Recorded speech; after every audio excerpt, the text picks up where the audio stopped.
uno de los investigadores del país que más profundamente están pensando las transformaciones de la radio en tiempos digitales. ¿Cómo estás, Agustín? Bienvenido a Jaque al Mate. Hola Camilo, ¿cómo estás? Muchas gracias por la invitación. Estoy pensando que no te hice preparar un mate. No, pero vos sabés que yo lo tengo, lo que yo dije, bueno, imagino que por cómo se llama el programa, lo puedo usar, así que acá tengo el mate listo. Bien, perfecto, estás absolutamente preparado. Hicimos bien entonces, fue un acierto de producción. Bienvenido entonces, mate en mano. Bueno, Agustín, especialista en podcast, un tema que está en boga. La cuestión del podcast es algo muy difícil, algo que suena común, pero que es algo muy difícil de precisar. Pareciera que es, no sé, más difícil de precisar que el peronismo, ¿no? Viene el peronismo, el podcast, nadie sabe cómo explicarlo en 3 palabras. Yo me he visto en situaciones tratando de decir qué es un podcast y realmente no puedo explicarlo rápido. Vos, Agustín, ¿te animás a explicar, a definir qué es un podcast en 30 segundos? Bueno, ahora vamos a tomar el guante, vamos a ver si podemos cumplir con ese desafío. El podcast es un contenido esencialmente radiofónico, y cuando digo que es esencialmente radiofónico tiene que ver con que usa el lenguaje radiofónico, los 4 integrantes clásicos del lenguaje radiofónico, ¿sí? La palabra hablada, los efectos sonoros, la música y el silencio, para construir un contenido que se distribuye a través de internet. Y tiene la particularidad de que ese contenido, a diferencia de la radio, no está en vivo, sino que es un archivo de audio que uno puede escuchar a demanda, ¿sí? Cuando quiere, donde quiere, por la plataforma que quiere, le puede poner pausa, puede volver para atrás, para adelante, ¿sí? Entonces, para mí, la definición que más me gusta es que es un contenido radiofónico on demand, ¿sí? Un contenido radiofónico a demanda. Bien, la relación del podcast con la radio es algo que está bastante en discusión. ¿Es radio? ¿No es radio un podcast? Obviamente comparte rasgos de lo radiofónico, pero no todo el mundo acepta que el podcast forma parte del universo de lo radiofónico. Vos, como especialista, ¿qué te parece? ¿Qué opinión tenés?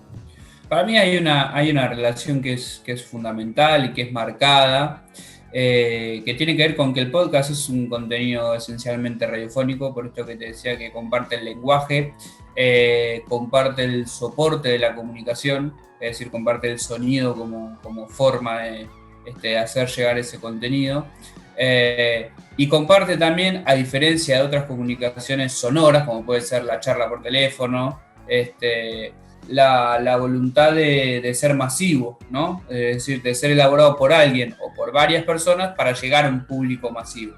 En ese sentido, para mí entonces el podcast, si bien no es radio, es un contenido radiofónico.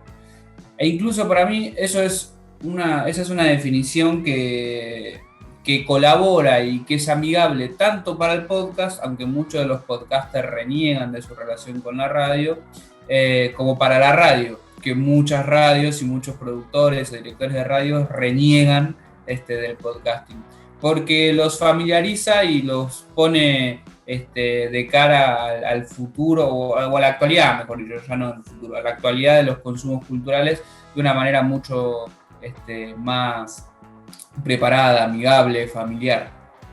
¿Qué toma el podcast de esa radio tradicional? Bueno, mencionabas algunos rasgos. ¿Y qué aporta de nuevo a este universo de lo radiofónico? ¿Qué experiencia propone?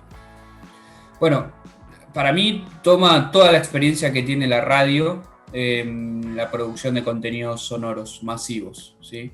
La producción de entretenimiento, de noticias, de periodismo, a través del sonido, ¿sí? A través del contenido de audio. Para mí esa es la gran herencia que tiene la radio sobre el podcasting.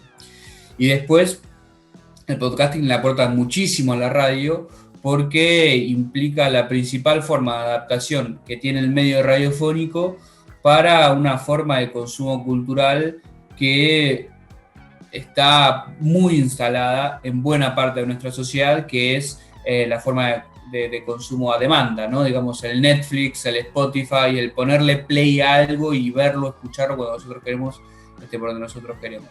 En esa línea, este fenómeno se inscribe en un momento donde, por ejemplo, el encendido de radio está empezando a caer, el encendido de tele está empezando a caer o viene cayendo a lo largo de los últimos años, y esto tiene que ver porque las transmisiones en vivo, ¿sí? Digamos, lo sincrónico, ¿sí? Ponerse a ver lo programado, ¿sí? Ponerse a ver un programa de tele, ponerse a escuchar un programa de radio a una hora que el programador nos indica, empieza a perder preferencia a la hora del consumo cultural. Entonces, el podcasting para mí le aporta muchísimo por ese lado a la radio, y también, y cierro con esto, le aporta una renovación estética, artística, de temas, de formatos, que la radio, por achanchamiento, por decirlo de una manera poco científica, si se quiere, poco académica, había perdido. Como por ejemplo, el podcast vuelve a traer la producción de documentales sonoros, la producción de ficciones sonoras, ¿sí? con mucha más fuerza. Entonces, me parece que ese es, como en su momento fue la FM en los 80 para la radio, el podcast hoy está siendo una verdadera primavera, si se quiere, expresiva para el contenido sonoro. Y es impresionante cómo vuelven algunos géneros que parecía que ya estaban obsoletos o que estaban para ser desterrados, a tomar fuerza con todo. En la ficción radial, el otro día escuché Caso 63, una serie que tuvo mucha repercusión, y me enganché totalmente, y es una conversación entre dos personajes, la producción más barata del mundo, y te la escuchás toda. La ficción más tradicional de la radio, como siempre fue, la escuchás toda y te atrapa, y vos decís, ¿cómo puede ser que funcione tan bien este género que parecía que ya no iba a tener más lugar? Ahí está, de vuelta circulando. Sí, o todas las sensaciones, ¿no? Que por eso te digo que es como una renovación estética, y también una revalorización del poder que tiene el audio al momento viste que muchas veces se habla de la radio como el teatro y la imaginación, ¿no? Sí. Bueno, poder contar con sonidos despierta en la cabeza del oyente un montón de cuestiones que a veces se van perdiendo en la radio, porque la radio que tenemos en Argentina es una radio que está muy acostumbrada a estar en vivo todo el tiempo, a estar pegada a la actualidad, a estar pegada a los formatos charlados, ¿sí? A los magazines, a esas mesas con 2, 3, 4, 5 personas. Sí. Y se aparta un poco de eso, pero se aparta de esos formatos como la ficción, como el documental, ¿sí? Se aparta de los formatos que necesitan una preproducción y una postproducción o una edición fuerte, y el podcast algunos de los podcasts que se producen, vienen a poner en valor todo lo que se puede generar en el oyente y todo lo que se puede conseguir únicamente con el sonido. A mí hay una ficción que me encanta, de hecho tengo pendiente escuchar la última temporada, que es Guerra 3, de Podium Podcast, que es una ficción sonora sobre una hipotética tercera guerra mundial, y es brillante. Y todo el poder que tiene el audio para engancharnos con una historia, algo que nosotros pensamos que la ficción puede ser solamente escrita a través de libros, o audiovisual, a través de las series, de las películas. Bueno, el podcast viene a recuperar ese poder que en los años 40, 50 tuvo la radio para construir ficciones, y que un poco se había olvidado. De una gran interrogante es ¿por qué explota ahora? El año pasado, 2020, gran año para recordar, publicaste junto a Alejandra Torres una encuesta sobre consumo de podcast en la Argentina. Y el informe dice que el consumo creció mucho, expone que el consumo creció mucho en los años 2018-2019. Ahora, el podcast está entre nosotros desde mucho antes. ¿Por qué ahora explota? ¿Por qué ahora es una tendencia? Bueno, yo te voy a dar una respuesta, y esa respuesta tiene otro por qué, ¿no? que podríamos preguntarnos. La respuesta de por qué a partir de 2018-2017 es principalmente porque Spotify, que es la plataforma de audio digital más usada en Argentina, de las que son exclusivamente de audio, porque después YouTube es la plataforma a través de la cual se escucha mayor cantidad de tiempo cosas en Argentina, desde música hasta programas de radio. Spotify empezó a darle un lugar en su plataforma al podcast, ¿sí? Y empezó a decirle a los podcasteros, a los productores de podcast, que subieran sus programas a esa plataforma. Entonces eso produjo, en primer lugar, una un acercamiento de los productores a esos usuarios de Spotify que quizás no conocían o no tenían una manera muy accesible de escuchar podcast, ¿sí? Y después produjo una conversación sobre, mirá, ¿qué es esto que me aparece acá en Spotify que dice podcast? Bueno, empezaron a salir notas, empezaron a producirse nuevos contenidos como La Nación, como Infobae, como Metro, como La Voz del Interior, Los Andes de Mendoza, así empezaron a producir sus podcasts y eso está produciendo un círculo virtuoso en ese sentido, ¿no? Digamos, hay más producciones, se conoce más qué es y cómo escuchar un podcast, es un programa de radio, ¿no? Esto que hablamos al principio, no es un programa de radio. Y entonces ahí va como haciéndose un poquito más grande cada mes, cada cuarto de año, cada año que va pasando esto del podcasting. Ahora, el por qué es, bueno, y por qué Spotify en 2018 decide, ¿no? Sumar los podcasts a esta plataforma. Y eso tiene que ver con una tendencia que estamos viendo en las plataformas ligadas a Internet y en los desarrolladores de tecnología, que tiene que ver con empezar a revalorizar más el formato de audio para acercar contenido, porque los usuarios de plataformas y de tecnologías digamos, ¿no? Nuestro tiempo es limitado, es finito, ¿sí? Entonces ya no tenemos más tiempo para leer, para ver cosas, y ahora, mejor dicho, necesitan acercarnos contenido de otra forma, y esa otra forma es el audio, porque el audio ocupa momentos y llega en momentos donde los otros formatos, donde los otros soportes no lo pueden hacer. Claro, algo histórico de la radio, ¿no? Que se mete en tu vida cotidiana, en tu trabajo, mientras estás haciendo otra cosa, mientras estás viajando, podés seguir consumiendo. Exactamente. Y claro, y esas burbujas de ocio, o esos microcortes, ¿no? De agarrar el celu, mirar Instagram, mirar Twitter, colgarse con un videito en YouTube, ya están súper colmados de contenido. Entonces, ¿por dónde le metemos más contenido a los usuarios? Bueno, vamos a esos momentos donde no pueden estar prestando atención a una pantalla porque están laburando, porque están corriendo, porque están andando en bici, porque están manejando, porque están lavando los platos, están cocinando. Bueno, y ahí, ¿cómo llegamos? A través del audio. Por eso Spotify, por eso Google, por eso Amazon, por eso Twitter también, Clubhouse, empiezan a fijarse de qué manera generar atracción a través del audio y empiezan a invertir en ese formato. Entonces están los podcasts, entonces están los altavoces inteligentes o los smart speakers, entonces están los sistemas operativos de voz que generan que uno le hable al celular y el celular le responda, entonces uno converse, ¿sí? Entonces puede acceder a contenido a través de esa conversación, agarrando el celular y diciéndole, ok Google, cuáles son las noticias, y ahí Google responde a través de un archivo de audio que genera un productor de información. Bueno, todas esas cuestiones están ligadas a esta tendencia, ¿no? Como cierre, estamos viendo que Internet tuvo una primera etapa completamente textual, que es cuando surge, ¿sí? Del 95 al 2006, 2007, una etapa social y audiovisual, desde el Facebook a esta parte, digamos. Podríamos decirle primero social y ahora plenamente audiovisual.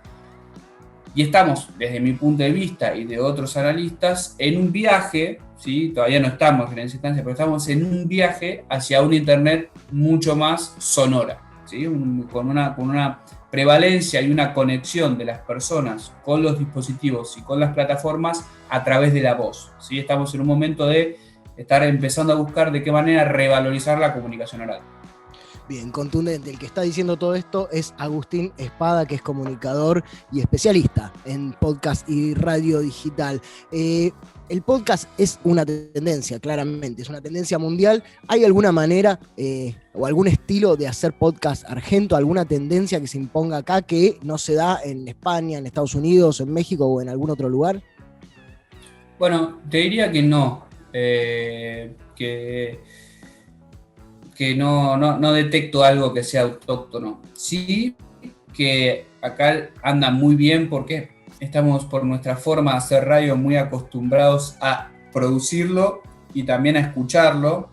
Las conversaciones y las entrevistas mano a mano son bastante exitosas, ¿no? Incluso más allá de la entrevista, hay reportajes a los que les está yendo muy bien. Eso te diría que es como también como una herencia, ¿no? De la forma de hacer y de escuchar radio que nosotros tenemos, esto que te decía antes de la radio muy conversada.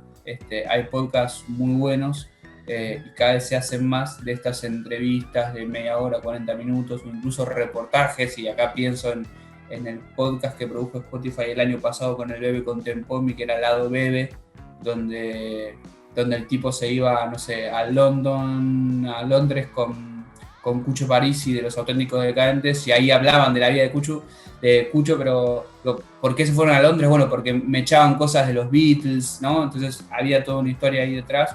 Y me parece que en la conversación hay muy buenas cosas en Argentina. Claro, aparece ese elemento, ¿no? La conversación. Lo más podría ser como ancestral de la comunicación, que es la oralidad, vuelve como a aparecer en plena era digital con todo en este formato. Que no te pregunté, ¿es un formato el podcast? Yo creo que es... ¿Qué pregunta? Es difícil hacer definiciones, porque sí, formato, pero ¿qué es formato? ¿O es un medio? ¿Es un medio de formato? ¿No es una interfaz? Yo creo que es un formato de distribución de contenido, ¿sí? Y como formato de distribución de contenido puede ser algo específico, es decir, un contenido que se produce específicamente para el podcast, o puede ser un formato de redistribución, es decir, no sé, nos gusta Dolina y escuchamos el programa de Dolina en versión podcast a las 10 de la mañana porque no nos aguantamos a la noche, ¿sí? Entonces el mismo programa que pasó la noche anterior se pone en un archivo digital que también podemos llamarlo podcast, que en algunos lugares ya se empieza a diferenciar eso, ¿no? Reservando la palabra podcast únicamente para las producciones específicas y llamándole radio on demand o radio a la carta a esos cortes. Pero digo, también hay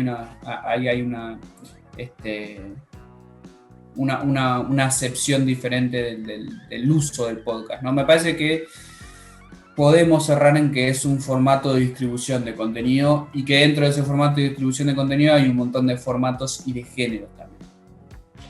Bien. Cuando hicieron esta encuesta de consumo de podcast en Argentina, obviamente irían con algunas ideas. ¿Se sorprendieron con algo? ¿Algo apareció nuevo? Decís, esto no pensamos que era así. Sí, nos sorprendimos con la cantidad de personas que escuchan podcast a través de YouTube. Yo soy un férreo defensor e impulsor de YouTube como una plataforma de audio, además de video. Para mí en YouTube las personas escuchamos un montón de cosas más allá de que esté el video, ¿sí? De fondo. Lo ponemos sobre todo en situación de PC, ¿no? Porque en situación de móvil hay otras plataformas porque YouTube tiene muchos problemas en móvil. Pero sobre todo en situación de PC, que son situaciones de trabajo, de estudio, casi siempre, ahí YouTube está de fondo escuchando. Después nos encontramos también con que la mitad de las personas que escuchan podcast son oyentes de radio, y encontramos algo que nosotros veíamos en estudios de otros países, pero que no estaba estudiado en Argentina, que es la complementariedad de la escucha de podcast con la escucha de radio. Nosotros, la mitad de esas personas que escuchan podcast, que también escuchaban radio por la mañana, hasta el mediodía, y a la tarde y a la noche escuchaban podcast. A la tarde y a la noche son momentos del día donde tradicionalmente la escucha de radio baja, ¿sí? Bueno, y entonces ahí nos encontramos con que apagaban, estoy siendo metafórico si se quiere en algún punto porque no estudiamos exactamente el hábito, pero los datos lo que nos mostraban es que esas personas que escuchan radio y podcast, mañana y mediodía escuchaban radio, tarde y noche escuchaban podcast, ¿no? Lo que nos puede llegar a mostrar a nosotros que el podcast, en lugar de disputarle audiencia a la radio, lo que hace es aumentar el tiempo de escucha de contenido sonoro de esos oyentes, ¿sí? Porque quizás ese oyente escuchaba música a la tarde y a la noche y ahora se prendía con podcast. Sí, o veía Netflix o está en el muro de alguna red social también. Tal cual. Es loco, claro, el horario histórico de la radio fuerte es a la mañana y aparece metiéndose en la cotidianidad, en la rutina, el podcast a la tarde. Repaso algunos datos del informe.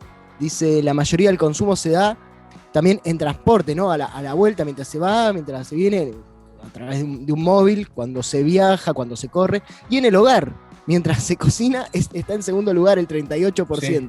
O sea, pensando también en aquellos que están por impulsar su podcast, que esto es una característica, ¿no?, del amateurismo en el podcast, aparece ver cuáles son los hábitos o las situaciones en los que ese contenido va a ser consumido. Me llamó la atención que aparezca la cocina en segundo lugar. Sí, también aparecía el momento de la limpieza, ¿no? El momento antes de irse a dormir, ¿no? Como eso, que también tiene mucho, ¿no? Y está bastante estudiado, ¿no? Los problemas que nos genera en el descanso estar con la pantalla hasta el último momento. Bueno, y quizás apagar la pantalla para prender los auriculares nos genera un mejor sueño incluso, sí, o nos genera un mejor trance entre la vida y el sueño. Y bueno, sí, digamos, esos pequeños datitos que también nos ayudan a entender que no llega a ser completamente igual la audiencia y los momentos de escucha de podcast que los momentos de escucha de radio. Sí, decías eso, lo del trance del sueño, pienso en cómo también se potencia esta experiencia de activar imágenes acústicas, de activar la imaginación.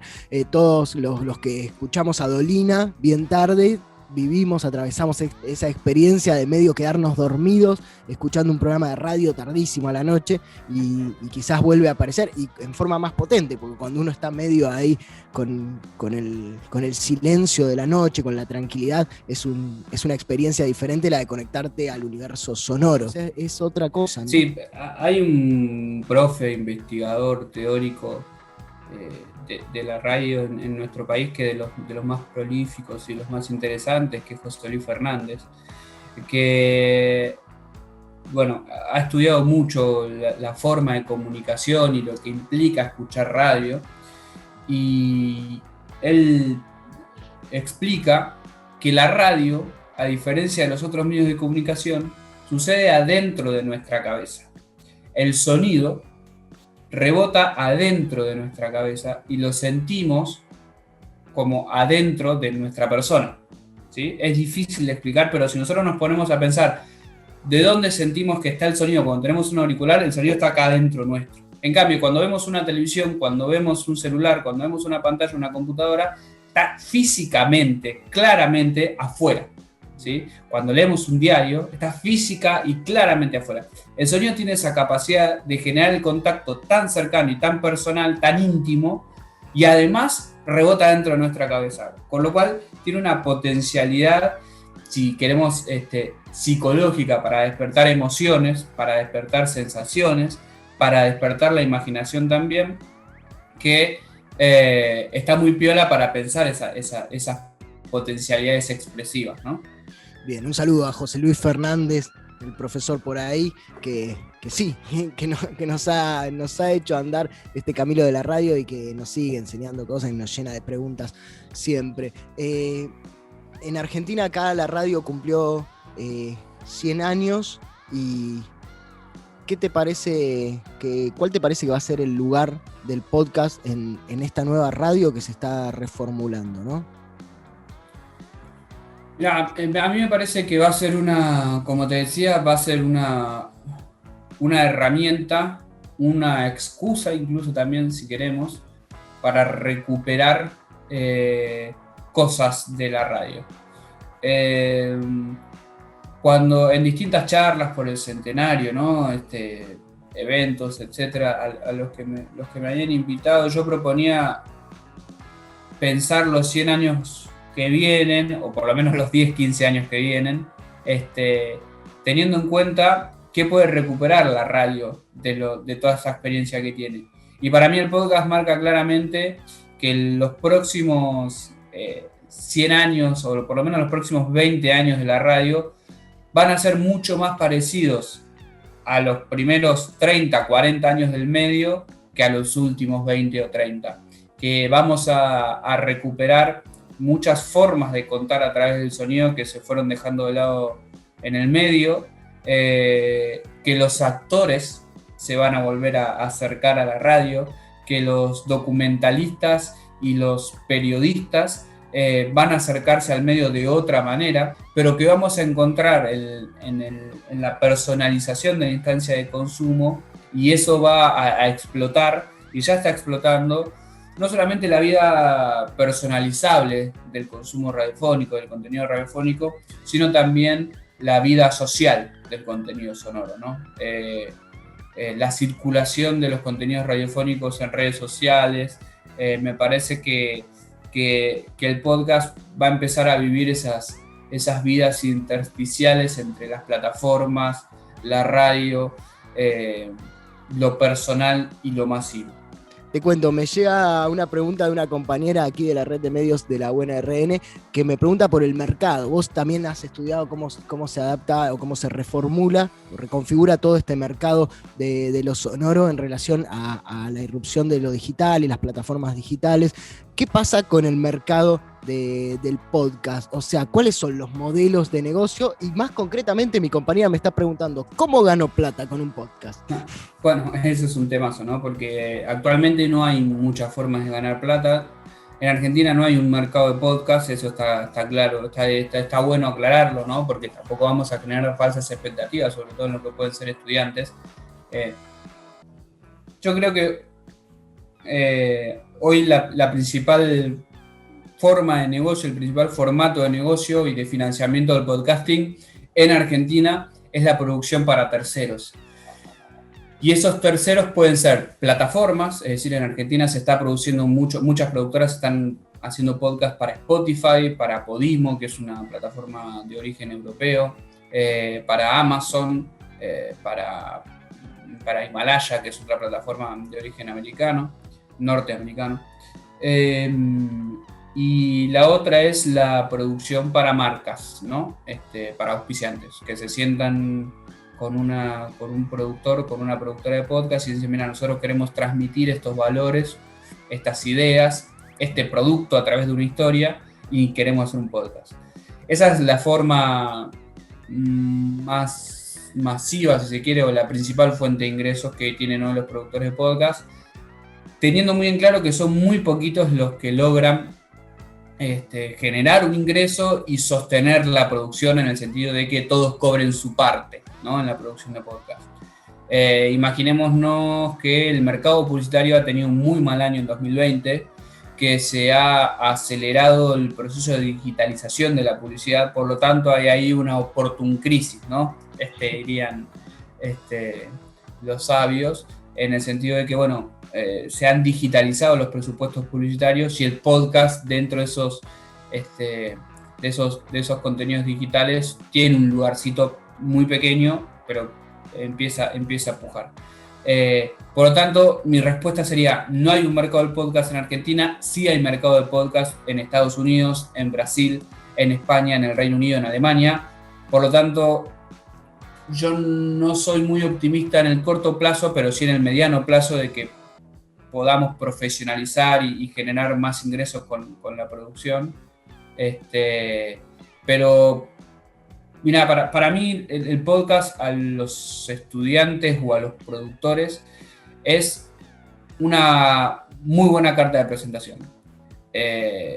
Porque ahí no estás dependiendo de alguien que te diga de tal hora a tal hora una columna de esto, una columna de otro, sino que es, bueno, mostrar lo que sabes hacer, mostrar cómo sabes editar, mostrar cómo sabes producir un contenido, mostrar cómo sabes locutar, mostrar todo lo que sabes sobre un tema, mostrar la diferencia entre alguien que sabe de un tema y alguien que lo sabe explicar, mostrar todo el potencial que vos tenés para construir un contenido y diferenciarte de lo que muchas veces desde las universidades e incluso desde el ámbito académico nos quejamos que es el mainstream, ¿no? De lo radiofónico. Que muchas veces no me traigas tu CV, tráeme tu podcast. A ver, vos sabés hacer esto, ya está. O sea, es como, claro, podés hacer esto, podés hablar de un tema, lo podés enfocar, te podés especializar en esto en forma de podcast. O sea, está bueno aprender a hacer podcast en ese sentido. ¿Por qué en otros países sí hay un mercado? ¿Qué hay publicidad? ¿Hay más consumo?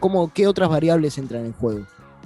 Bueno, a ver, La principal diferencia que tienen otros mercados, como por ejemplo Estados Unidos, España también, bueno, los que te mencioné, con nosotros es que en América Latina en general y en Argentina en particular, no es tan masivo el iPhone, ¿no? El sistema operativo iOS, que es donde primero surgió el podcasting, ¿sí? Digamos, Apple desarrolló una aplicación propia de podcasting, Apple Podcast, que en su momento se llamaba iTunes, era el principal lugar de escucha de podcast, y entonces eso se desarrolló mucho más rápido y mucho más fuerte en países donde el sistema operativo iOS o los dispositivos Apple tenía mucha más penetración que en nuestro país, donde hasta hace poquitos años no llegaba ni al 10% de la flota de dispositivos. O sea, llevan más años escuchando podcast, más años con el hábito.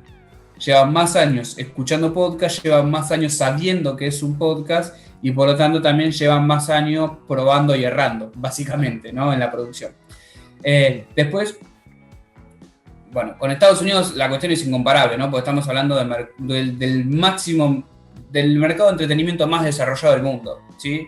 A mí me gusta más comparar y ver qué es lo que pasa en España, por ejemplo, que es una cultura y es un mercado más similar al nuestro, ¿sí?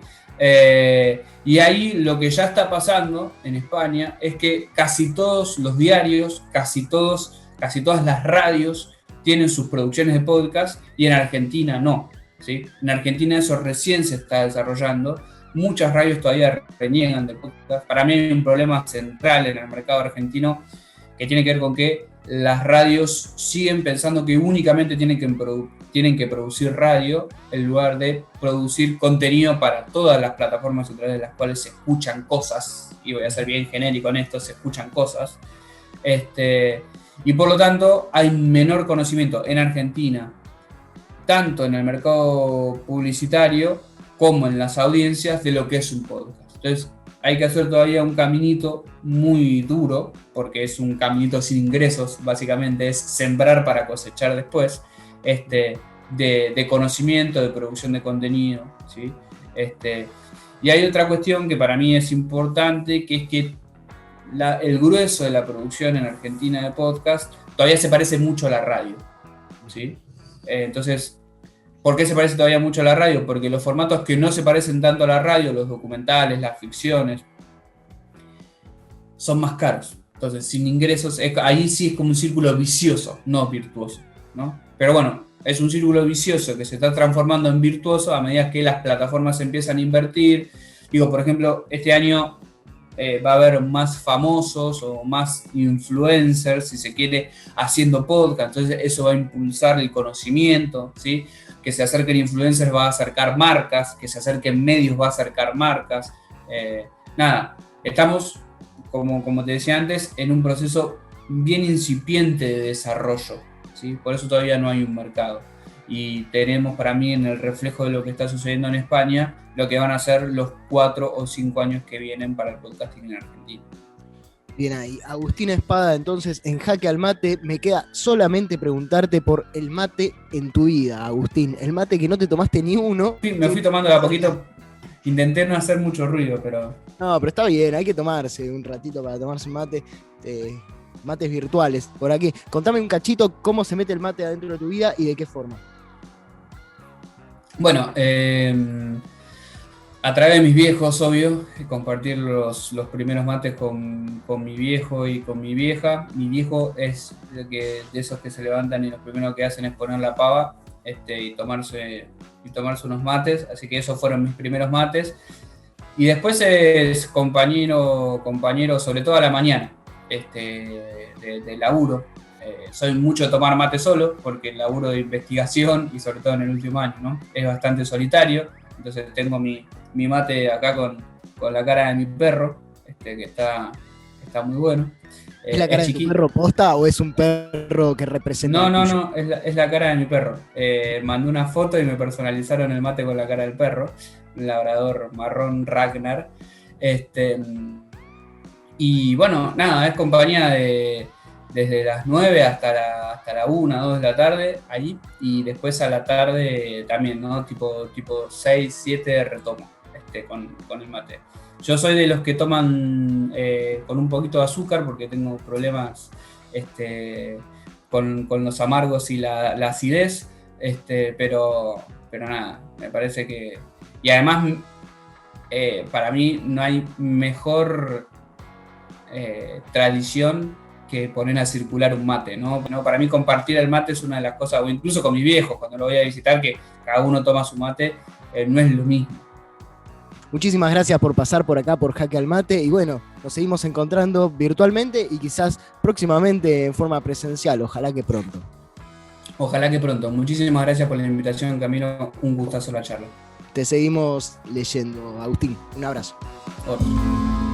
Jaque al Mate, un contenido producido por la Red de Medios de la Universidad Nacional de Río Negro.